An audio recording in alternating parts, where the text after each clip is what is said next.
बिस्मिल्लाहिर्रहमानिर्रहीम। हमने जो फिल्मों में देखा था कि पिरामिड्स ऑफ इजिप्ट को बनाने के लिए उस वक्त के हुक्मरानों ने गुलामों का इस्तेमाल किया था। अगर ये आप भी यही सोच रहे हैं कि उस वक्त के लोगों ने गुलामों को इस्तेमाल करके पिरामिड्स ऑफ इजिप्ट बनाए थे, तो ये आपकी सोच बिल्कुल गलत है। आपकी सोच से चीज़ें बिल्कुल बरक्स हैं। कि जो उस वक्त के लोग जो ये काम कर रहे थे पिरामिड्स ऑफ इजिप्ट में, वो लोगों को सैलरी मिलती थी, वो खुशी खुशी ये काम कर रहे थे। तो ये आपको पता होना चाहिए। असल में अगर ये खुशी खुशी काम कर रहे थे तो इतना बड़ा पिरामिड ऑफ इजिप्ट ये इन्होंने कैसे बनाया? आपके ख्याल में और टोटल कितने पिरामिड्स ऑफ इजिप्ट होंगे? तीन या शायद आपने कोई चौथा वो देखा होगा जो कि पिरामिड तो नहीं है लेकिन स्टोन से बना हुआ है। वो कोई शेर के शक्ल जैसा है, कोई इस तरह का आपको शायद मिलेगा। वो भी शायद आपने देखा होगा। तो टोटल मेरे ख्याल से कोई 4 ऐसे नमूने आपने भी देखे होंगे। हमने जो देखा है वो फिल्मों में हमें मिला है, लेकिन हकीकत में चीज़ें इससे बिल्कुल उलट हैं। असल में आपको पता होना चाहिए टोटल पिरामिड्स जो कि इजिप्ट में हैं वो एक स्टडी के मुताबिक 118 टोटल हैं। तो इतने असल में वो सारे के साइज एक जैसी नहीं है। तो जो हमें बड़े बड़े दिखाए जा रहे होते हैं 3 पिरामिड्स ऑफ इजिप्ट, वो असल में 3 मशहूर हैं क्योंकि वो साइज में सबसे बड़े हैं। अच्छा, ये पिरामिड ऑफ इजिप्ट, ये जो इजिप्ट में नील नदी है इसके वेस्ट में है। ये वेस्ट में इसलिए है कि इनका कोई स्टडी के मुताबिक इनको ये वेस्ट में बनाया गया था क्योंकि सूरज वहाँ पे गुरूब होता है। तो इस हिसाब से उन्होंने इनका मतलब कि एक तरह से उनको आखिरी जो आरामगाह कहा जाता है ना, तो इनका ये आखिरी आरामगाह इनको बनाया गया था। पिरामिड ऑफ इजिप्ट में लोगों को उस वक्त के हुक्मरानों को दफनाने के लिए बनाया गया था। लेकिन इतने बड़े पिरामिड ऑफ इजिप्ट को बनाया कैसे गया था, ये एक वैलिड सवाल है जो कि लोग कर सकते हैं। तो देखें, पिरामिड ऑफ इजिप्ट बनाने के लिए जो जिस तरह की चीज़ें, जिस तरह के स्टोन इस्तेमाल किए गए थे, वो स्टोन कोई 2.5 टन के थे। तो 2.5 टन कितना होता है? 2.5 टन एवरेज एक हाथी के वजन के बराबर होता है।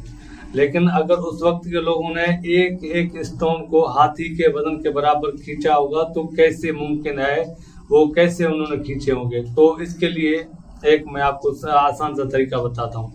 उस वक्त की जो स्टडी जो बता रही होती है, तो वो ये कि उन्होंने ये स्टोन असल में जो उनका जो रास्ता था ना, वो रास्ते को उन्होंने स्लिपरी बनाया। उन्होंने उस रास्ते को पानी से स्लिपरी बनाया ताकि फिर वहाँ से उनको आसानी से बासानी खींचा जा सके।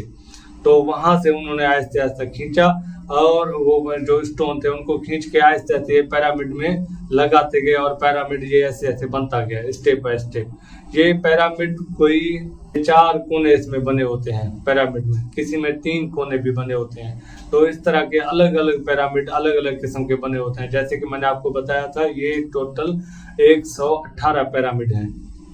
अच्छा, ये पिरामिड टोटल 3 है, तो तीनों की साइज एक जैसी नहीं है। ये तीनों एक एक नंबर कम होते जा रहे हैं। एक सबसे बड़ा है, एक फिर उसके दूसरे नंबर पे है, एक उससे तीसरे नंबर पे है। ये इस तरह से बने हुए हैं। इस तरह से बने हुए हैं क्योंकि इनको जो सबसे पहले जिसके लिए बनाया गया था वो सबसे बड़ा था, पिरामिड सबसे बड़ा है। फिर बाद में उसके जैसे कोई होता है ना कि ग्रैंड फादर, फिर फादर, फिर सन, ये इस लिहाज से बनाए गए थे। पहले उसमें दफन था जो वो था ग्रैंड फादर। फिर जो दूसरा पिरामिड बनाया गया उसमें दफन उसकी फैमिली और वो फादर। उसके बाद जो दफन हुआ जो तीसरे पिरामिड में, उसमें वो उसका सन था, उसका बेटा था और उसकी फैमिली। तो इस तरह से ये चीज़ें बनाई गई थी। लेकिन फिर एक स्टडी के मुताबिक हमें ये पता चला कि उस वक्त के जो लोगों के बिलीफ थे, वो बिलीफ ये थे कि ये लोग फिर से ये लोग उठाए जाएंगे, या इनकी ज़िंदगी जो दूसरी ज़िंदगी होगी तो वो दूसरी ज़िंदगी में इनको जो इज्जत व मकाम मिलेगा वो यहीं से इस दुनिया में ही उनको उसकी तैयारी करनी पड़ेगी। तैयारी के मकसद ये कि जो स्टडी में पता चला हमें वो ये कि वहाँ के उस वक्त के लोगों ने जो तकरीबन ये समझेंगे कि वैल्यूएबल जो ज्वेलरी थे वो वहाँ पे रखे थे कुछ, क्योंकि जब उनका ये ख्याल था कि जब ये उठाए जाएंगे बाद में तो ये अपने ज्वेलरी को फिर से इस्तेमाल कर सकेंगे, ऐसा क्योंकि उस वक्त की शाहाना जो लाइफ थी ना उसको दिखाने के लिए, ताकि ये अगर दोबारा भी उठाए जाएं तो ये वही बादशाह के हिसाब से उठाए जाएं। तो इस तरह से, और इनके साइड में खाने भी रखे गए थे, किस्म किस्म के खाने रखे गए थे, इसलिए कि ये जब दोबारा उठाए जाएं तो ये इनके अपने ये जो शाहाना जो खाने होते हैं जो इनके दस्तरखान में अवेलेबल हैं तो वो बाद में भी इनको अवेलेबल मिल सकें। ये पिरामिड ऑफ इजिप्ट को तकरीबन 4600 साल पहले बनाया गया था। उस अंदाजे के मुताबिक अगर ये 4600 साल पहले बनाए गए थे तो इस तरह की सोच इनको ये 4 कोनों में और 3 कोनों में बनाने का मकसद क्या था? उस वक्त के लोग इतने एडवांस थे कि ये हम सोच भी नहीं सकते। वो कैसे एडवांस थे? वो इस लिहाज से कि वो एक स्ट्रांग बेस के लिए लाजम है कि अगर आपके पास 3 कोने वाली कोई चीज है जिसकी बुनियाद पे आप चीजें फिर ऊपर बनाते जा रहे हो तो वो सबसे स्ट्रांग चीज मानी जा रही है, वो सबसे स्ट्रांग बुनियाद मानी जाती है। तो उस वक्त के लोगों ने भी यही किया। उस वक्त जो ये पिरामिड बनाए गए थे उनको या तो 3 कोनों पे बनाया या फिर 4 कोनों पे बनाया। और ये पिरामिड ऑफ इजिप्ट को बनाने के लिए कोई एक स्टडी, एक रिसर्च के मुताबिक कोई 2 से 3 डिकेड, मतलब कि 20 से 30 साल अंदर में ये पिरामिड ऑफ इजिप्ट को बनाया गया। ये हम सोच भी नहीं सकते कि उस वक्त के लोग इतना एडवांस थे। और एक स्टोन का वेट है एवरेज हाथी के बराबर, उसका वजन है। तो एक एवरेज हाथी के बराबर अगर इसका वजन है तो उसको उठाने के लिए या वो स्टोन को घसीट के ले जाने के लिए कम से कम कोई ज्यादा बंदे नहीं बल्कि 60 से 70 बंदे दरकार थे उस वक्त। वो बंदे उसको लेके वो जाते थे और वहां पे जाके पिरामिड के ऊपर इसको फिक्स करते थे। और ये टोटल काम में पिरामिड ऑफ इजिप्ट को बनाने में 20 से 30 हजार मजदूर लगे। बस इतने ही लोगों ने ये टोटल पिरामिड ऑफ इजिप्ट बनाया। आपको पता हो कि पिरामिड ऑफ इजिप्ट का वजन ये बुर्ज खलीफा से भी ज्यादा। तो इस लिहाज से देखा जाए कि उस वक्त के लोग भी इतने डेवलप्ड थे कि उन्होंने ये सारे पिरामिड ऑफ इजिप्ट इतने कम टाइम में बनाए।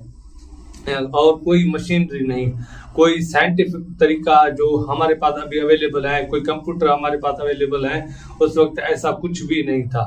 और आपको ये भी पता होना चाहिए कि ये पिरामिड ऑफ इजिप्ट अंदर से बिल्कुल बंद नहीं है। अगर आपने बाहर से देखा होगा तो शायद हमारी सोच ये जारी हो कि ये सारे एक ऐसा है कि एक पत्थर के ऊपर दूसरा पत्थर, ये मतलब कि ये पूरा एक पत्थर का बना हुआ है। ऐसा नहीं है, इनके बीच में जगह छोड़ी गई है, इनके बीच में लोग दफन है, इनके बीच में रास्ते बने हुए होते हैं। पिरामिड ऑफ इजिप्ट के ऊपर बादशाह होता है, बादशाह के नीचे फिर एक चैम्बर दूसरा बनाया जाता है, वो क्वीन का होता है। उसके बाद फिर एक चैम्बर नीचे है जो कि ये जो एक स्टडी के मुताबिक अनफिनिश्ड, जिसको पूरा नहीं कर सके किस वजह से वो नहीं पता, उस पर रिसर्च चल रही है। तो एक अनफिनिश्ड चैम्बर भी वो पिरामिड ऑफ इजिप्ट में दस्तयाब है। 3 पिरामिड ऑफ इजिप्ट है, तीनों को इसी तरीके से बनाया गया था। और ये भी बता रहे थे कि उस वक्त, जैसे मैंने आपको पहले बताया था, लेबर जो उस वक्त ये जो लेबर काम कर रहा था तो वो लेबर पेड लेबर था, वो गुलाम नहीं थे, वो स्लेव नहीं थे, वो पेड लेबर थे। और उसमें से जो आर्किटेक्ट होते थे, जो ये सारा काम सरंजाम दे रहे थे, जो डिजाइन कर रहे थे, वो उनमें से कुछ बेहतरीन आर्किटेक्ट, उनको उसी पिरामिड के अंदर ही दफनाया गया। और बाद में उनको एक तरह से उस दौर के लोगों ने उनकी इबादत करना शुरू कर दी, लोगों की, जो वहाँ के जो आर्किटेक्ट थे, जो डिजाइनर थे। अच्छा, ये पिरामिड ऑफ इजिप्ट बनाने का वैसे सीक्रेट क्या है? अगर कोई ये सवाल भी एक वैलिड है तो इसका सीक्रेट और कुछ नहीं बल्कि इसका सीक्रेट ये नील नदी है। नील नदी के लिए मशहूर है कि अगर नील नदी है तो इजिप्ट है, नील नदी नहीं है तो इजिप्ट नहीं है। तो उसी हिसाब से कहते हैं कि अगर नील नदी में पानी है तो पिरामिड है। तो मकसद ये कि इसके पानी के मदद से पिरामिड ऑफ इजिप्ट को बनाया गया था। जैसे मैंने आपको एक मिसाल दिया था कि वो जो स्टोन को जो होते हैं, जो पत्थर, उनको घसीट के ऊपर पिरामिड ऑफ इजिप्ट के ऊपर लादा गया, वो भी इसी पानी को इस्तेमाल करके उनके रास्तों को स्लिपरी बनाया गया। उनके रास्तों को इस तरह से बनाया गया ताकि वो स्टोन आसानी खींचे जा सकें और वो पिरामिड ऑफ इजिप्ट के ऊपर लगाए जा सकें। ये जो 3 बड़े बड़े पिरामिड हैं, उनके नाम क्या है? वो एक का नाम है पिरामिड ऑफ खुफू, दूसरा का नाम है पिरामिड ऑफ खफरे, तीसरे का नाम है पिरामिड ऑफ मेनकौरे। ये 3 है जो, जैसे कि वो आपको पहले बताया था, एक ग्रैंडफादर, एक मतलब के दादा, फिर उसका बेटा, फिर उसका बेटा, ये इस हिसाब से बनाए गए थे। तो इसके एक वो नाम है, इस तरह से रखे गए थे। और ये पिरामिड ऑफ इजिप्ट को बनाने के लिए तकरीबन 2.3 मिलियन ब्लॉक्स, जो समझते हो कि कोई 23 लाख स्टोन इसमें इस्तेमाल किए गए थे ये जो पिरामिड को बनाने के लिए, ये टोटल इनकी तादाद। और ये इतने कम अरसे में बनाए गए थे। अब जितने भी पिरामिड ऑफ इजिप्ट हैं, इनको एक साथ नहीं बनाया गया था, ये आहिस्ता आहिस्ता टाइम के साथ एक एक करके बनाए गए थे। तो उसमें ये था कि अब जो हमें पता चल रहा है कि कुछ पिरामिड ऑफ इजिप्ट थे वो तबाह हो चुके हैं, वो मिस्मार हो चुके हैं, या वो आहिस्ता आहिस्ता तबाह हो रहे हैं। तो उस वक्त के लोगों ने भी ये चीज नोट की थी, और उन्होंने नोट करके फिर बाद में जो पिरामिड ऑफ इजिप्ट बनाए थे, जो ये मशहूर 3 बड़े पिरामिड ऑफ इजिप्ट हैं, वो बनाने के लिए उन्होंने फिर वो जो पिछले बनाए गए थे उनसे उन्होंने सबक सीखा और उनको और बेहतर बनाया। जैसा कि मैं आपको एक मिसाल देता हूँ, जो पहले पिरामिड ऑफ इजिप्ट बनाए गए थे, छोटे छोटे थे, वो उनके लिए उन्होंने जो एक तरह से स्टोन इस्तेमाल किए थे, वो स्टोन उन्होंने देखा कि जो वहाँ पे बारिशें थी, या वो जो पानी, जो हवा में जो पानी होता है, तो उसको वो क्या कहते थे कि पानी को स्टोन एब्जॉर्ब करते थे, तो जिस वजह से ये फिर आहिस्ता आहिस्ता पिरामिड खत्म होता जा रहा था। तो इस चीज को फिर बाद में उस वक्त के डिजाइनर, उस वक्त के आर्किटेक्ट ने मद्देनजर रखते हुए फिर क्या किया कि वो उनको फिर वो उस तरह से अलग अलग किस्म के जो केमिकल्स थे, या ये जो होते हैं कि ग्रेनाइट के पत्थर इस्तेमाल किए गए थे, फिर उनको लाइम स्टोन के जरिए, जिसको हम बोलते हैं चूने के जरिए उनको फिर वो कवर कर दिया गया, ताकि वो चमकीले भी बने, ताकि और फिर उनमें पानी एब्जॉर्ब भी ना हो जाए। अगर उनमें पानी एब्जॉर्ब नहीं होगा तो वो फिर तबाह नहीं होंगे, फिर वो नहीं गलेंगे नहीं। तो इस हिसाब से वो अपने उसी हालत में रहेंगे। ये भी उस वक्त के लोगों का एक शाहकार नमूना था। ये भी उस वक्त के लोगों का एक दरियाफ्त करदा एक नया तरीका था, जिससे आज भी हम सबक सीख रहे होते हैं। और फिर जो सबसे एक अहम बात वो ये कि ये जो पिरामिड ऑफ इजिप्ट है, इनको एक तरह से एक लाइन में बनाया गया था, नॉर्थ और साउथ का फेस करके। नॉर्थ और साउथ का मतलब ये कि एक फेस उनका था नॉर्थ में, दूसरा फेस उनका था साउथ में। तो उस वक्त के लोगों के पास कंपास तो थे नहीं। जब उनके पास कंपास नहीं थे तो उन्होंने इस चीज का कैसे उनको ये पता चला, या कैसे उन्होंने अंदाजा लगाया कि ये अभी जो हमें पता चल रहा है कि एक्यूरेट बने हुए हैं, नॉर्थ और साउथ का वो फेस किए हुए। तो इस एक्यूरेसी में ये पिरामिड को बनाने की क्या सबब हो सकते हैं? तो उस वक्त के लोगों ने जो तारे थे आसमान में, रात को वो तारों को देख के उनके अंदाजे के मुताबिक फिर ये पिरामिड ऑफ इजिप्ट को बनाया, और उसी वजह से बाद में ये कामयाब रहे उनको एक प्रॉपर डायरेक्शन देने में। तो आज हमें पता चल रहा है कि ये जो पिरामिड ऑफ इजिप्ट है, ये एक तरफ मतलब कि ये ऐसा नहीं है कि किसी का तरफ एक तरफ है तो दूसरे का तरफ दूसरी तरफ है, ऐसा नहीं है। ये सारे एक ही डायरेक्शन पे बनाए गए थे। अच्छा, अब ऐसा कि जैसे हमने देख रहे होते हैं कि पिरामिड ऑफ इजिप्ट में एक ऊपर चोटी होती है। चोटी क्योंकि जैसे वो ट्रायंगल के बने होते हैं या 4 गुने के बने होते हैं, 4 कॉर्नर के बने होते हैं, तो लाजम सी बात है वो जैसे ऐसे जा रहे होते हैं तो उनके ऊपर एक चोटी बनी होती है।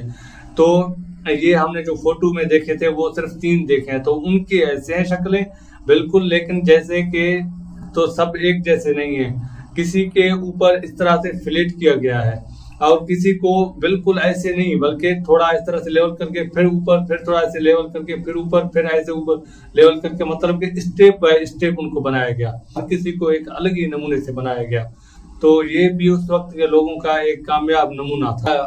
अच्छा, ये जो स्फिंक्स है उसमें क्या है कि उसका जो शक्ल है वो इंसानों वाली है, और इसकी जो बॉडी है उसको शेर की बॉडी दी गई है।